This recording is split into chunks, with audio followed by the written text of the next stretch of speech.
another beautiful Saturday afternoon, and it's my pleasure to welcome to the program Editors Forum. I am Rita Omodia, and on this program we discuss front burners and of course issues affecting the polity affecting Nigeria. And of course I will not be alone. I always have distinguished gentlemen with me who will be discussing the issues as they come. Ambrose Bouquet, you're welcome to the show. Good afternoon. Afternoon. Emeka Madunagu. It's been a while. Welcome to the show. Thank you. Good afternoon, viewers. Good afternoon, moderator. All right, now let's get straight down to business. Now, this week was quite an eventful one as we saw a lot of drama unfolding while we were talking about the gale of infections that happened, that defections according to the National Assembly. We had Godswill Akpabio also defecting to the All Progressive Congress from the People's Democratic Party. But now on Tuesday, we saw something different as they've been urging the National Assembly to reconvene to discuss issues affecting our nation. But on that particular day, when the lawmakers were supposed to come together and plan how to reconvene the National Assembly, they met something else as they were barred from entering the National Assembly complex by operatives of the DSS. But before we go into the analysis, let's see what happened on Tuesday when the National Assembly members were supposed to come together to discuss national issues and were invaded by operatives of the DSS. Tuesday's incident is a new twist in the unfolding executive-legislative rift on the day that the National Assembly leadership of both houses is billed to hold an emergency meeting to discuss pending legislative matters, including the INEC budget, which has prompted the call by the presidency to have the parliament reconvene. But the lawmakers saw more than they bargained as they were barred from accessing the parliamentary building with armed hooded DSS operatives standing in the way.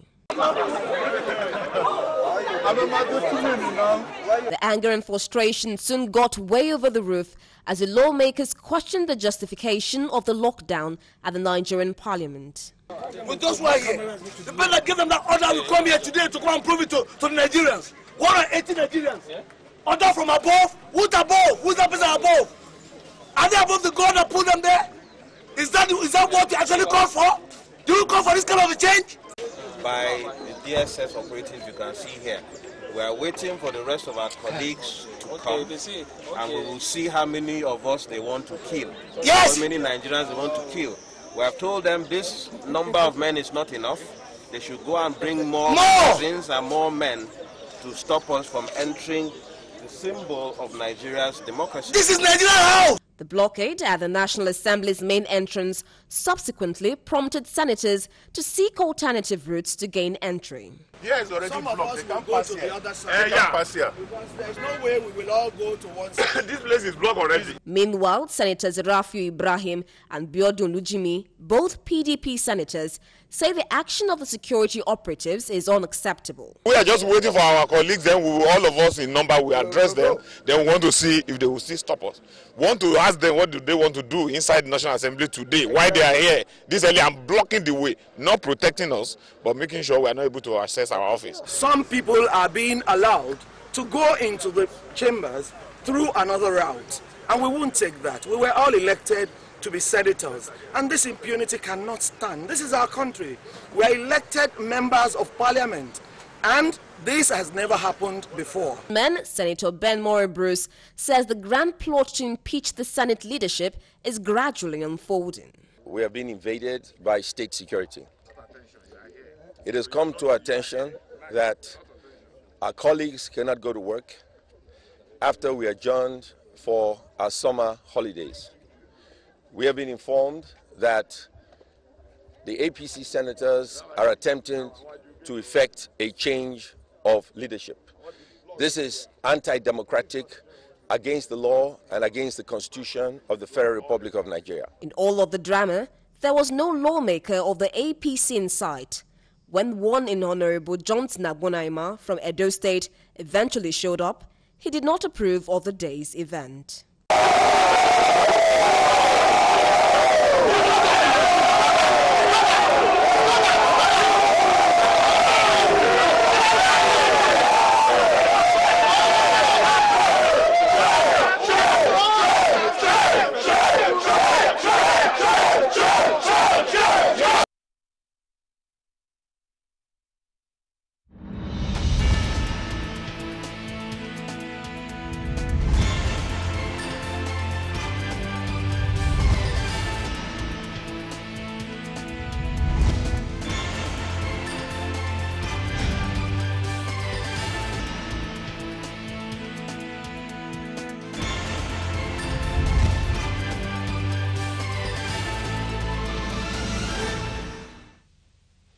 welcome back. You're still on to Editors Forum on Galaxy Television, and of course, from that clip you saw what occurred, what happened at the National Assembly complex as they were barred from entering into the complex. Now, we have on ground that there was an invasion, even though there were a lot of speculation on who brought about that particular invasion. Now, the DSS boss was sacked, and that's Daura, and he was replaced by Matthew Safer as the new DSS boss.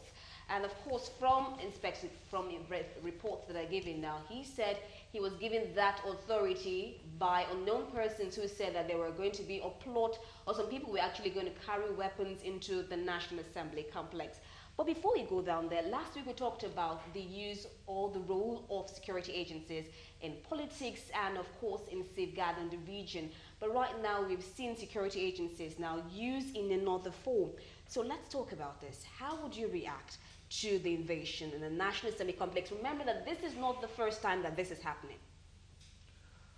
Well, first of all, I must say that I'm embarrassed, I'm ashamed, because this thing they are doing does not just rub off on them, it rubs off on all of us who are citizens of the country. Especially when you travel outside the country, it affects the way you're being treated, it affects the way your respect is being accorded to you. And because when you treat yourself as somebody who does not have the capacity to manage your own affairs at home, then nobody gives you a corresponding respect outside. So having said that, the crude manner in which the DSS, imagine, sometimes last year, even this year, we're talking about there was a campaign of to end SARS, to end this, because of the way they have been behaving. And because the body language of the leader, of the president, is what they read. If you're a no-nonsense leader, your subordinates will not mess with you. But if your body language is that you allow anything to happen, I mean, I've seen some government officials defending to say that, the president allows people to operate independently. Your work as the president is oversight functions. You have to oversee your people, your appointees, to make sure that they are doing the right things. And I don't buy this dummy being sold by the government, by the APC government and by the executive, that they don't know anything about it. When this man, the head of the affairs of DSS then, was going around on rampage, committing all sorts of atrocity in the name of keeping security, you said nothing because it was to your own advantage. Even if not for the way Nigerians reacted on the social media and bombarded the airwaves with the videos of that, it would have just gone the way it went. The other time it was a siege in the Senate President's home and the Deputy Senate President's home. They continue like that. And if not that things have been uploaded and reported real time, would have lost some of it. And then the funny thing about it is that some people came up to actually suggest that the former DSS boss, Daura, was taking instruction from the Senate President. I don't know how foolish we all are in Nigeria. Maybe they think, are this a bunch of idiots? Before you spew out those kind of propaganda, do you actually consider the people you're talking to, or you think the people you're talking to don't have some atom of cerebral capacity to actually discern truth from chaff? Because when these things were going on, people take instructions, we take instructions from, if there's a mole, the APC government spins something that they always knew that Daura was a mole in the government. Oh, you always knew. So what has he been doing in the government for the past 3 years? And you didn't sack him. So this also comes to the effect that the president is not in charge. We have said it before. He said he gave instructions. The president himself said he gave instructions to the Commissioner of Police sometime earlier this year to move to Benue. You mean the IG? The IG, I mean, the IG, the Inspector General of Police. He said, only for him to get there 3 weeks later, they said they didn't see the IG. He said, oh, I was not aware that I didn't obey my instruction. So many other things. And then the government will also say, oh, the government is so large to run, the president cannot do everything by himself. But you appointed people to do things, and they must be adhered to. Therefore, I think that there's a complicated ploy by the government or the parties involved to get some gains from this. Sacking of Mama Daura, Lawal Daura, that is his father, sorry. Lawal Daura is actually the fall guy. I think in this whole web of complexity, somebody has to be sacrificed. And that is, he became the sacrificial lamb. Because I don't see the connection between waking up, he just wakes up in the morning, has the audacity and temerity to go and blockade the National Assembly without orders from above. And the rumors we heard from the grapevine is that it was under instruction from somebody in the party and somebody in the presidency. Who are those? So in this kind of thing, you know, when you do spy operations, when you do spy operation, they always tell you that if you are caught, you're on your own. So some schools of thought are saying, is this not part of the game? That when you are caught and these things become, you become the fall guy. And why are we also saying it? They arrested him, put him in detention.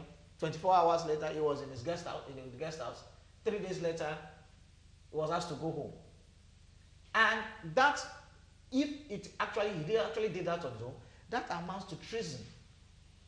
And then we have people who have committed lesser crimes in custody for how many years, not attended to, but this man was not even charged to court under 24 hours. You put him in the guest. So all this shows some sinister moves that things have not been explained to us. And Nigerians are still waiting for explanations. Because what has been given to us is, they are just spins, you know, from the party, trying to turn the table around, trying to tell us that now the former boss, Mamanda, or DSS now reports to the Senate president, trying to tell us all kinds of stories. So we don't buy it. And they must come out with the truth of what happened. Okay, let's hear from you, Emeka. What was your first reaction to that particular incident? I burst out laughing. Yes, because the more, there's this saying that the more things change, the more they remain the same. We are not yet ready for democracy in Nigeria. So what you see is just, you know, a bunch of merchants, you know, in a market called the Nigerian democracy, each fighting for his or her own slice of the cake. There is nothing about the people, you know. It's not a new thing. These things happened under Obasanjo. We saw all these things under Obasanjo, you know. The only person that didn't go that way was Yaradua. Under Jonathan, we saw all this, you know. So for people coming to tell us that Lawa Daura was reporting to Saraki, shows that they themselves have an intelligence deficit, not us. You know, because like there's this proverb that says, morning shows the day. Of course, I knew, having been in journalism for 25 years, I mean, I should be able to sit down from what people say, from body language, be able to forecast, see, where are these people going to? And you know, a lot of times, Nigerian politicians walk to the answer. They prepare the answer, and they start looking for the equation. They start working out the equation. But oftentimes, because it's not about the people, they mix a lot of things together, and they miss a lot of things. So what do you find? They dwell on spins. They begin to spin stories as if the people listening are foolish. But of course, we know where the foolishness lies. We know what happened a few days before that the president traveled abroad.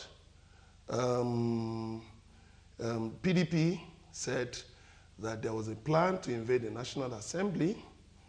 Then, of course, the national chairman of APC, Adam Soshomole, in his usual garrulous, talkative manner, came up was saying Saraki was invaded.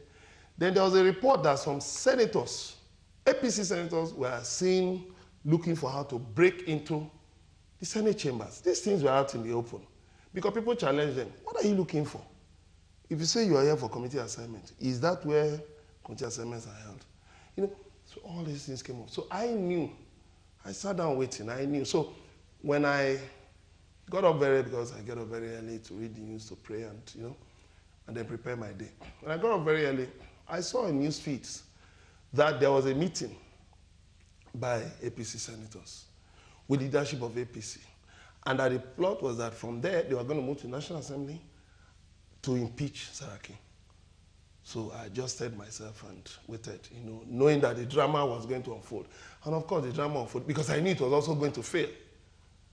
So, because I learned at that meeting, you know, some people canceled them. I thought what happened was that the previous day, the vice president, the acting president, met with the Senate Majority Leader, Ahmed Lawan, to say, please prevail on the leadership of the National Assembly to reconvene and consider the supplementary budget and board appointments and other issues.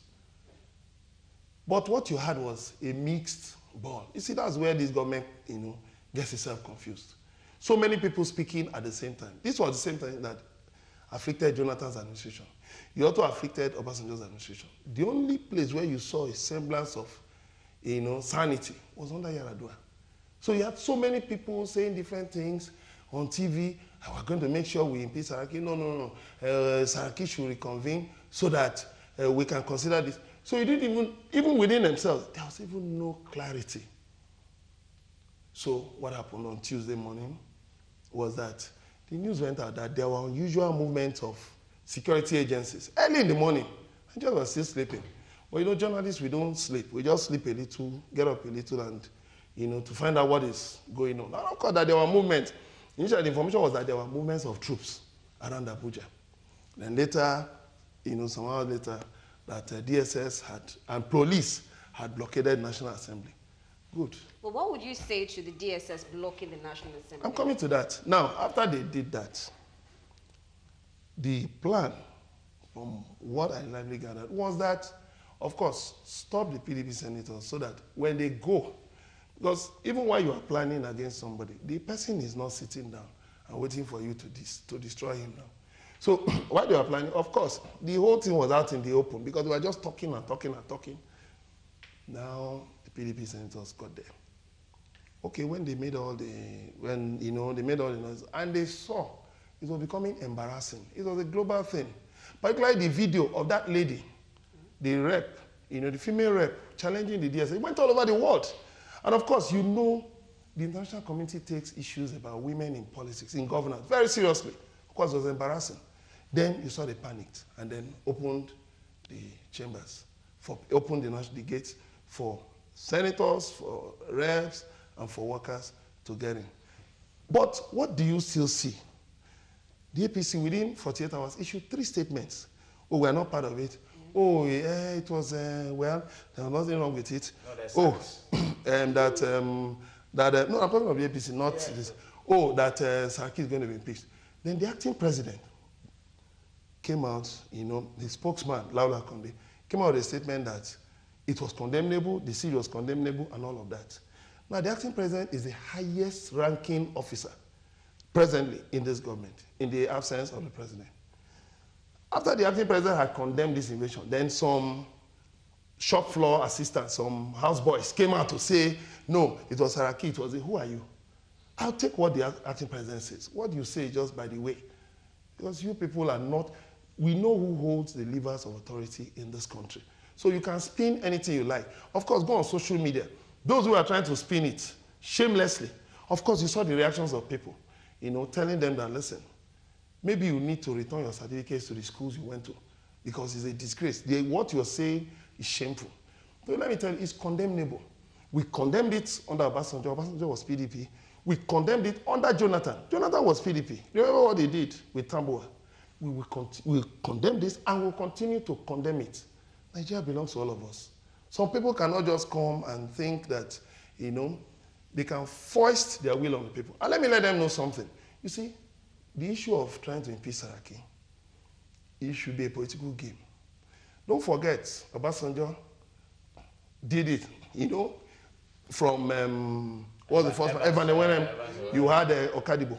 From Okadibo, you had Adolphus Wabara. From Wabara, you had Sken Namani. By 2005, what happened?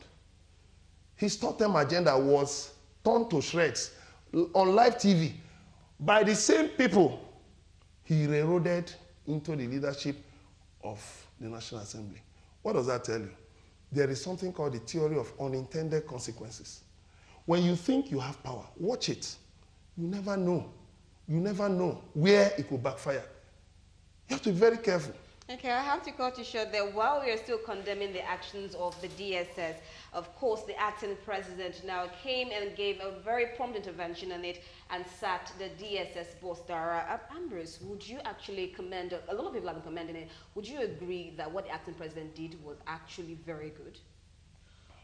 For the first time in this administration, we have had prompt action and execution of decisions. It took so many months, almost even 1 year, for Babachi Alawa, the former FSG, to go because the president was around. He took forever to even probe. Look at Mrs. Kemi Adeosun's case, the Minister for Finance. I mean, it has been there for like almost 2 months now.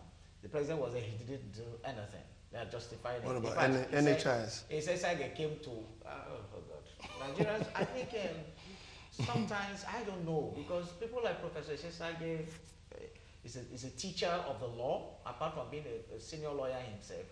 And then because he's taking crumbs, I mean, pays from the government, he just wakes up and starts talking. That yesterday, he said that the certificate of adultery is, the NYSC issue is irrelevant. So far, the woman is doing well. I said, no, why do you have armed robbers in prison? So his intention is good, he's a good person, it's just because he stole money. After all, he shares money with some people. So let me say, oh, you stole one like Robin Hood, the girl from the rich and give to the poor. I said, oh, he did a noble thing. So this sets the mindset of the people who are really not. So the president have done something, acting president has done something very courageous and right. Now there is this childish debate, whether he sought permission from the president before he... The presidency is the presidency. I mean, it's too childish. The presidency is the presidency. Whether he informed the president after he has sacked the man, or whether they talked before, the consequence is that the presidency agreed to sack him. But remember, Babakia asked the question, which federal government? Who is the presidency? Which federal government? The presidency, who is the president? Who is the president? Just to show you the mindset of those people. And then people are not asking, well, the executive secretary of NHIS was sacked and he was reinstated. Mena was sacked a long time ago. The president reinstated him. They said, also, this man, I hope he has gone for good. Because that is the president may come back and you won't get well, a we promotion. don't know for sure what will happen. No, Babaki Alawa is the coordinator of Buhari's campaign, re-election campaign. He's one of the coordinators. So right now, he's one of the coordinators. So the issue is commendable he was sacked. But what happened? We want to know. It's not easy to just sack somebody, giving cosmetic this thing. Sack. Was he prosecuted? Because that's a treasonable act. If I have to follow it by the letter. Was he prosecuted? No. He has not been prosecuted. Under 24 hours, you're supposed to be prosecuted. And then taken to the law court and say, what do you have to do without the authority of the president, without the authority of the vice president? And then you wait on your own to blockade a democratic institution? So that is treason. But he was not, So the question is, yeah, he did the right thing by firing him, and that is good. The other firing should go on because there are other people who are in that category for flagrant disabuse of misuse of power. Therefore, but I think that in this whole of this theory, as I've said earlier, this man did not act alone. You cannot tell me. Because he was acting on others. Was acting on others. Others from above. Say others from above. Now, who is the above? The above stops at the presidency, as the president in this matter. So, was it a plan that backfired? Because there must be something tickling with this. Because the way Adams Oshomole, the APC national chairman, is talking, like it's a capture thing. It's like a game of power. Look, you must capture this, you must return the crown. I say, crown, is this a royal dynasty? What type of thing is this man talking about? Who does the crown belong? And a lot of the senators have said, no, in our Senate rules, it says that we can elect, senators shall elect their leaders. And they didn't say whether it's a majority or minority. And then for the APC chairman to put fuel on this, since he came in last month, he's a destroyer, no? He has been, hitting up the party. He has been talking. Imagine him telling the president that if you condone ministers that disobey you, I won't do that. That's insulting the president. And then start talking to a fellow minister, former governor like you, Dr. Chris Ngige. You talk to him as if he was your houseboy. So I think the man has to learn that this is not decorum. I mean, Oshomole lacks decorum. If he did that as succeeded in Edo State or did that as Labour has succeeded, this is a national playfield where men of even more importance than you are there. Men who own their own, who made the thing happen. The APC that you are the chairman, then those are the men that made it happen, and they want to come from somewhere and lord it over them. So he has to learn tact. It's tactless. Well, still on that, while there are a lot of conspiracies about what happened at the National Assembly complex, And some people were alleging that the APC was trying to unconstitutionally impeach the Senate President, Bukola Saraki. And while others said that they were also the APC members, APC lawmakers were also barred from entering. But yesterday, the National APC Chairman, Adams Oshomole, has once again restated that the Senate President, Bukola Saraki, will be impeached. And that was before he said that the Senate President should resign. But right now, he's insisting that the Senate President, Bukola Saraki, should be impeached. Let's take a look at what the APC Chairman, Adams Oshomole, had to say. APC Chairman Adams Oshomole is once again accusing Senate President Bukola Saraki of not being fit to lead the upper legislative chamber. Addressing journalists at the APC National Headquarters Abuja Friday, Oshomole expressed concern over what he called Saraki's manipulation and disloyalty to ruling party. He said the brief was to put matters straight and prevent the public from being misled by the Senate President. Oshomole implied that the Senate President defection from APC did not come as a surprise, since he had been acting not for the interests of the party or the country, but for his personal interest. He said Saraki's eventual impeachment will follow due process no matter the protection he enjoys from the opposition People's Democratic Party. When I say the Senate President will be impeached, he will be impeached properly according to law. And the Constitution is clear how a presiding officer can be impeached. And because several impeachments has taken place, both of former Senate presidents and former speakers, we are not about to witness what has never happened before. And so we have enough precedent to fall back on. I have looked at the Nigerian Constitution. It doesn't say that an impeachment, once muted, is by itself illegal. Until it is done, and you looked at how it is done, you can't arrive at a conclusion whether the process was lawful or unlawful. Only a hardened criminal will allege that one is an armed robber, even without seeing him with a stolen good or anybody complaining that his house has been burgled by the person. So how can we be accused of planning an illegal impeachment when the impeachment has not commenced? But if he thinks that by saying that he's going to preempt the All Progressive Congress from having him impeached, he is deceiving himself. I think Saraki's time is over. I think I am done, ladies and gentlemen. Just to summarize by saying that the Senate President has never put Nigerian national interest first. The Senate President has never put his party interest first. The Senate President, at all times, since he became the Senate President, has always, from day one, put his personal interest over and above any other consideration, whether national or party. Thank you very much.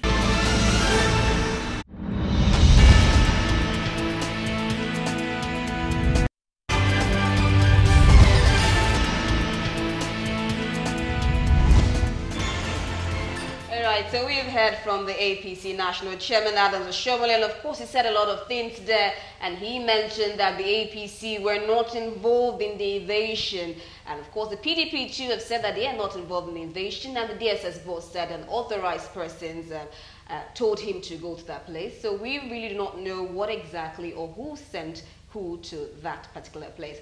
Well, apart from that, he also accused Senate President Saraki of anti-party activities, and he said that the Senate President is not acting in the national interest of all, and has called for the impeachment of Senate President Bukola Saraki. Ambrose, what would you say to that? Well, when you are not on the side of truth, the consequences of your action will continue to haunt you. In 2014, the same people, Adams Oshomole, the APC, Lai Mohammed, all of them, hailed the House of Rep Speaker then, Aminu Tambowa, for defecting from the People's Democratic Party to the APC. And then the same scenario played that he adjourned the House. And they hailed him as the hero of democracy, saying that that is the way to go. In fact, some of the quotes they did, they kept coming out now, because they did a 360-degree turn to tell us that, oh, Saraki should leave the Senate presidency. But when it happened then, and Tambuwal was in a minority because of he defected, they hailed him as the hero of democracy. Now it comes back to, so that's to show you that Adams Oshiomhole has no moral right to start talking to anybody about national interests. Because whether it is PDP, APC, ABGA, ADC, or whatever political affiliation you are into, none of them, I have not seen in this present crop of politicians that have national interest, regional interest, or state interest first. They are all political, they are all scheming for their own political survival.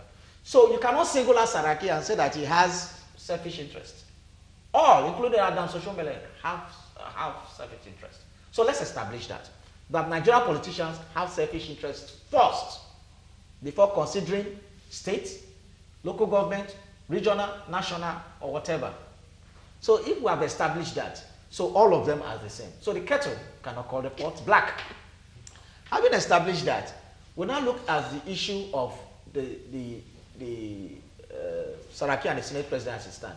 First of all, they have not been able to determine who has the majority. Even if we have to go with that logic, which is not in tandem with what their rules say, because they can elect, the Senate can elect anybody. So even if the person is from ABGA, and the Senate is a companion seeing him as somebody who can lead them, it's not just the antecedent has always been from the majority party because they have the highest vote. But that is not in the rules, according to sources from the Senate. So when we now said it, if you want Saraki to be impeached, it's not coming to the pages of newspaper, doing press conferences. That means they don't even have tactics. Because you are supposed to lobby, do your things, go speak to your leaders, speak to people, and then when they now reconvene, you can now commence your process. Well, I would believe that. I think the reason why he did a press conference was because people were alleging that they were trying to unconstitutionally impeach Saraki. But he's saying now in that press conference that he will impeach Saraki, but constitutionally. Why would people say that? But when he has been going on for the past since Saraki defected, to say that they must impeach him. So miscommunication, there are nuances. You're already saying that. And not the desperation for power. Both sides are desperate. It's not for the Nigerian interest, for their interest. Therefore, everybody is doing something to try to forestall what other person is planning against it. Therefore, all are in the same boat. So the APC should stop painting themselves as saints. They are the same thing with every other party. When it benefits them, they will say, yes, this person is a saint. When it doesn't, look at recently the Akwa Ibom governor that defected. He was having a lot of issues in terms of even the financial crime. We'll still go into that later. But when it went, even then the progressives, I told my research writer, I said, don't call any of these people progressive. They are not. The word progressive should be removed from them because they are not progressive. They are all the same pattern. So they should stop. Maybe you should remove the P. They remove the P. Remove the P. All People's Congress. Maybe. No. Remove the P from the progressives. Okay, let's hear from Emeka on this issue. No, Oshiomhole has nothing. You see, it's his characteristic manner, just being garrulous. Is it not shameful? Party chairman, you've not even spent 6 months. You have lost heavyweight in your party. That was the same thing Bamanga Tuko did. The same thing Bamanga Tuko. You see, like I said earlier, the more things change, the more they remain the same. Bamanga Tuko did exactly the same. He was abusing everybody. Anybody who's not ready to toe a line should get out of our party. Should, we'll deal with you. We'll do all of that. We'll do all of that. And at the end of the day, what happened? Goodluck Jonathan, President Goodluck Jonathan did not get a second term. How about that? You lost 5 governors. You lost senators. You lost reps. And at the end of the day, you made enough enemies for Jonathan that the man didn't even have time to concentrate on his campaign. And at the end of the day, Bamanga Tuko had to give way. But by then, the damage had been done. The same thing is going on now. The other day, one of the president's aides, Loretta Onoche, was writing, thank God that Oshiomhole came. He's an action man, not Oyegu, and I laugh. So what's this lady talking about? Do you know what politics is? Go and join politics, and then it's about intrigues. You don't come out to announce to your adversary, I'm going to come to your house tomorrow and beat you up. The man will wait for you. Okay, come. So what is going on? Oshiomhole should go back and have a rethink. your party is sinking. Oyegun was more tactful. Oyegun, being an elderly man, was more cautious about the way he said it, about the way he went about things. For instance, look at the Tinubu Reconciliation Committee. Oyegun felt it was going to usurp his own authority. So he made certain moves. At the end of the day, it was Tinubu who was complaining about, and then Oyegun just responded and said, no, we're in support of the appointment of a committee. We're in support of the work, but the Tinubu continued the work. It failed. It failed. So that's to show you tact. That is tact. 2, you cannot foist a fait accompli on senators because a few senators who are desperate to get second term ticket, who are desperate to get EFCC off their backs, are telling you, don't worry. Don't worry. We will impeach Saraki. Whereas initially you said you will go to court to challenge the defection of those senators. But you have seen that some people, some senators and reps who cross from other parties, one of the senators, crossed from Labour Party to APC when there was no division in Labour Party. And don't forget, there's a Supreme Court ruling, Labour Party versus Johnson Abegunde, 2015. And Supreme Court ruled in April 2015 that Abegunde's defection was unlawful and that they should refund all the salaries and allowances collected from 2011 to 2015.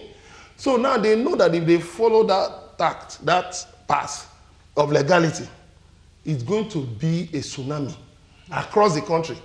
National Assembly, State Houses of Assembly. Governors. They know. So they cannot pursue that path. So having tried to get Saraki out through the invasion of National Assembly and he failed. So now what he's now trying to do is all about propaganda now.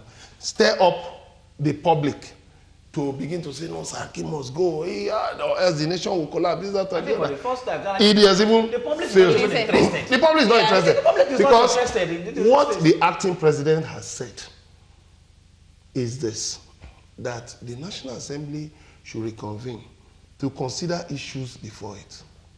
The acting president has not talked about whether Saraki should be impeached or should not be impeached.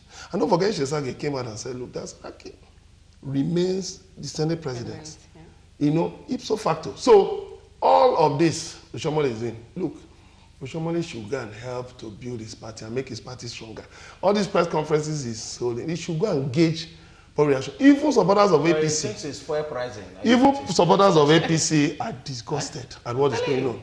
Because let me tell you something. See, Saraki is not, the Senate presidency is not like my colleague said, it's not a crown, it's not a royal stool. And it's not all royal stools that are occupied by, through hereditary means. So it's not as if maybe his father was Senate president and he succeeded as Senate president. So even Saraki has said if his colleagues don't want him, he'll resign. But the issue is this. Let his colleagues go and test their might in National Assembly. The police you use the police to blockade Benue House of Assembly. For what? You use the FCC to freeze their accounts so that they couldn't pay civil servants. You have done the same thing with Akwa Ibom. All this illegality show people who lack political sagacity. All they revel in is use of force. Small scale, medium scale, and large scale. Even to go to any length, and it's shameful. Let me tell you, our politics has gone beyond 2 decades. 1999 to now. By now, our politics should be maturing. There are more important issues. We're talking about younger Nigerians having that constitutional support to run for office. We are talking of parties scrapping nomination fees, so that young people, so that women, I know, yes, it's free for women. Women can collect nomination forms. But we're talking about broadening the political space, deepening democracy. We are talking about party funding. We are talking about independent candidacy. We are talking about voting electronically so that Nigerians anywhere can vote. These are the critical issues. But you see all these local markets, even Okada riders I'm better organized than a lot of these people. Okay, let's put a stop to that there. Well, while we're still talking about the gale of infections and, of course, Saraki's issue there now, that would we say it was a win for the APC? But, yes, in the news, the Senator Godswill Akpabio, who has had a pending case before the Economic and Financial Crimes Commission following allegations of stealing over 100 billion naira from the coffers of Akwa Ibom State when he was governor, has defected to the ruling All Progressives Congress. And now the APC-led federal government has welcomed him with open arms, but some political analysts believe the defection would make the former governor to evade corruption trial. And of course, this is now raising questions about President Muhammadu Buhari's anti-corruption war. But of course, Godswill Akpabio has reacted and saying that he did not defect to the APC to avail corruption trials. Let's hear what Akpabio had to say.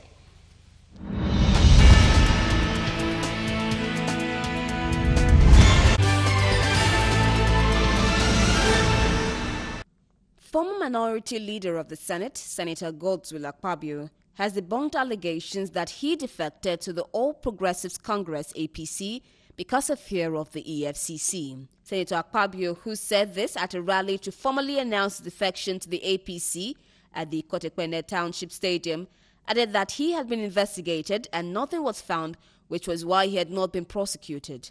The former governor begged for forgiveness from those in the APC whom he had offended and pointed out that his actions while in office were in the interest of the state. I would like to be a conspirator who joins hands to conspire to bring food to the table of Nigerians.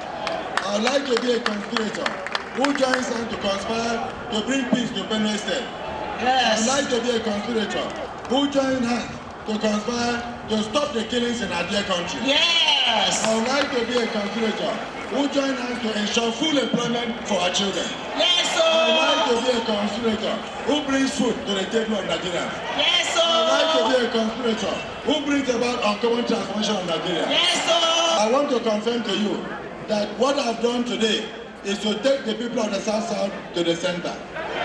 What I've done today is to link Akwa Ibom State with the center. Therefore, all I can say today is that for those I have offended, who are already in APC before I arrived, kindly forgive me. Chairman of the APC, Adams Oshomole, spoke of the administration for Akpabio for his outstanding development of the state while he was governor and thanked him for joining him to prove that South-South people could stand up to be counted. Now with your membership of our great party, you will bring on board those uncommon transformational qualities that you so practically demonstrated while you were the governor of this great state.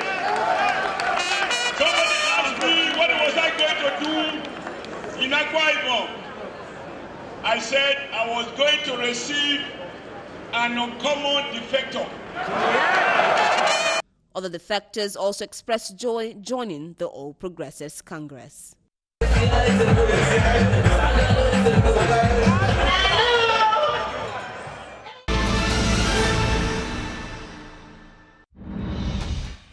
Welcome back. You're still on Gladiators Forum on Galaxy Television, and now we're discussing Akpabio's defection, and most people are alleging that it's actually going to be a stain on President Muhammadu Buhari's administration, which is against anti-corruption. And of course, we were saying that there are still cases of corruption trials on the Senator Godswill Akpabio.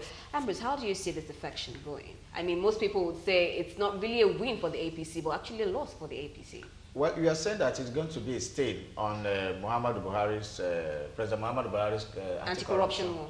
That anti-corruption war has ended since 2 years ago. So I don't know what you're talking about. Okay, that is your own analysis now. It is all. It has been over. It has been over now. It has been over. So that dummy is no longer selling to Nigerians. It's no more selling. And that is why, when last did they discuss anti-corruption as a government? When did they issue policy statements on it last? Because they have been stained, bruised, and macheted. Whistleblowers policy Nothing. is dead. Whistleblower policy is dead.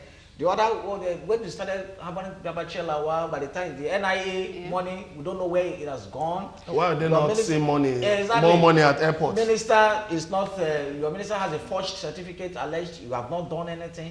somebody was sacked for corruption. You didn't investigate him. What you did was What to about the reinstate him. appointee that has The a house in minor- London that the wife was indicted? The chief of army staff was said to have houses in Dubai. You said it was his salary, and when they calculated all his salaries and emoluments, he didn't even go a quarter. Therefore, you have so many baggage with you.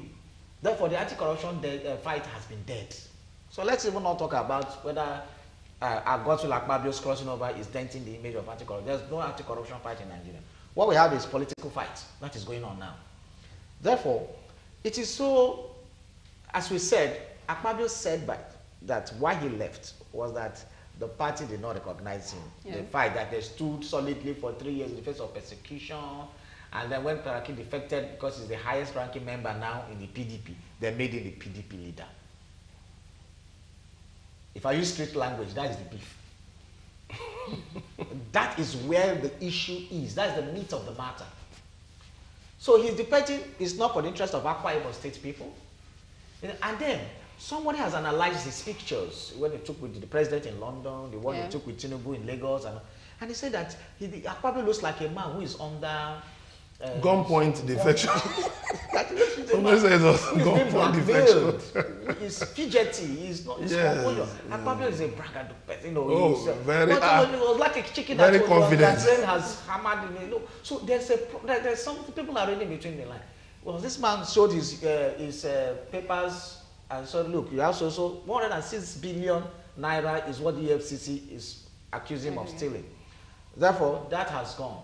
And then there was something that happened by the way, that crowd was a rented crowd. Let's not be deceived. Well, people will go to where they will share money and food. So that's where if you will share money and food, we have seen this. But we saw crowded. The food and money will follow. People said that 16 years, that PDP has been in that party for 19 years. Now, it has 19, last year will be 20 years. And that it has been a waste, and that PDP has killed the state, said all negative things about PDP. And we are welcoming the uncommon defector, if I use this language, who was part of that 16 years. As well as his predecessor. He was a commissioner for 8 years under the first regime, 1999 to 2007. He became governor from 2007 to 2015 and became a senator from 2015 till date. Yet you said that he was part. So if I were Akpabio, I would tell him, no, what are you saying? So that means there is no ideological lines. No. There is nothing. It's just about self-interest. And I think there may be over the Akwa Ibom people, a lot of the Eastern people, South people are Republican by nature. Yes. They are not follow kind of followers. They will not because you, Akpabio, jumped to APC and they will follow you. No, the same day APC lost 1,000 members to PDP at a rally in Akwa Ibom. Former governor of the same day. Sullivan Chime, they camped to APC. Nobody followed him. His local government, they didn't even organize anything to say they followed him. So it is no more about the presence. It's now the people are coming to realize that what favors us, what has done well for us. Before Akpabio was going on commissioning projects, hailing the governor. I think also it is also very clear that for a man who single-handedly installed his successor against all odds, just 3 years down the line, you are moving the successor, who is your, let's say, political prodigy, refused to move with you. That is very, very instructive. Therefore, it doesn't even have the control of his own political machinery. Because if he has, then that's one. Again, his younger brother, who was although the governor later came to deny that even the stadium named after him has been removed, all those kind of things. But again, we found out that it is not a plus for the APC because his movement will also disrupt some things in the APC. Some of the APC senators will say, okay, this one is now coming to eat where it didn't sow, and then the rancor will start. I said something last year that APC will suffer from political implosion. And that is what is happening. It has imploded. And then the shatters and the symptoms of what we gather is what we have when they reconvene. About impeaching, maybe, I don't know what he wants to achieve. You are a minority leader. That is the membership of the leadership of the Senate. And then you are defecting to become what? So that's why some people say, well, it should just be that EFCC's case will be slows down so that to ensure that you have something. Just like Abdullahi Adamu and all too. those kind of things. I think apart from that, but what political weight Akpabio still has in Akwa Ibom State remains to be seen. Okay, with all these defections now and the whole idea of personal interest of the defectors, what exactly do you think the electorate should look out for ahead of 2019 election? You can't blame the electorate because what I wanted to say, what's that? You remember when we had NEPA? There was this moniker, never expect power always. It became PHCN. Problem has changed name. Now it's DISCO. I don't know what Nigerians will make of it. The uncommon transformer has become what? Is it like NEPA to PHCN to DISCO? Now it has defected. What has changed? NEPA became PHCN, became DISCO. Are we not having blackouts? So that should tell you that, like my colleague said, it's all about personal interest. Now, but again, we should not despair. We should not give in to the antics of these merchants, like I call them. The electorate should now begin to critically assess the people who say they want to govern them at every level. It's not about the money they give you. It's not about paying your children's school fees. It's not about giving you money to pay your rent or your hospital bills. It's about the quality of life they have lived, they are living. What impact have they made in the environment? I'm not talking about spending money. But you know what you want in your area. Somebody buys transformers. Some politicians now are buying transformers and giving people everywhere, buying all kinds of things. Now, very soon you will see them eating corn, eating granuts, buying akara by the roadside and all that, carrying trays on the head just, to deceive themselves. But Nigerians should look more critically. And I'm very, very interested. I would like to urge Nigerian youths, more of you should go into politics. Stop being errand boys, social media errand boys for these guys. They are not better than you. A lot of them got to where they are by stealing public funds. Whether it's PDP, whether it's APC, whether whatever party name. You have a golden opportunity now. Get involved. Get into the fray. Get into the fray. You don't have to go to PDP, APC. There are smaller parties. But come out, make an impact. You have social media. Make an impact. That's why you have your smartphone. With your smartphone, you can campaign. You can talk to friends. You may not succeed, but at least your name is registered. I remember, when you read the biographies, because one of the things I enjoy doing is reading biographies of leaders and great people. See how they rose. Look at Nancy Pelosi. Her father was a renowned U.S. politician, and she grew. So what I would like to say, what I would like to cap with is, electorate, stop being deceived. Stop being deceived by these people. Nigerian youths, Nigerian women, get involved. Get involved. Get involved. Well, we have had it all. Electorates are encouraged to get involved in matters of politics. And of course, there's also been a deadline for the CVR Conscious Voters Registration exercise, which will occur August 17th. So we are all encouraged to get our PVCs and, of course, vote for the right candidates ahead of 2019 elections. It's been a pleasure hanging out with you. I'm Bruce Ipuke, and, of course, Emeka Madunagu. Thank you very much for being on the show. And, of course, all those that made today's program a success, thank you very much for being on the show. And, of course, our audience out there, we love you. Thank you for always joining us on Editors Forum. I am Retail Modia. Till next time, stay blessed, and God bless Nigeria.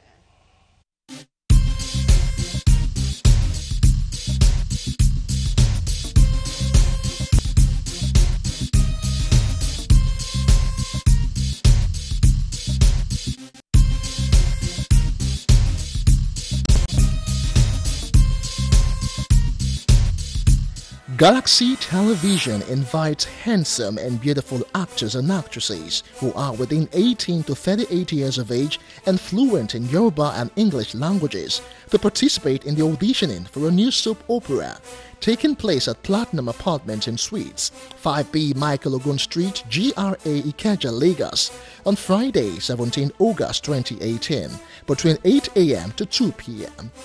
Each participant should come to the venue with 2 hard copies of their 5x7 photographs. One should be full posture, while the other should be a portrait with their full names, age and phone numbers boldly written at the back of their photographs. For further inquiries, please call the following numbers: 0802-430-6886, 0807-477-4179. This is a golden opportunity to let your training and talent take you to the next level. Be there.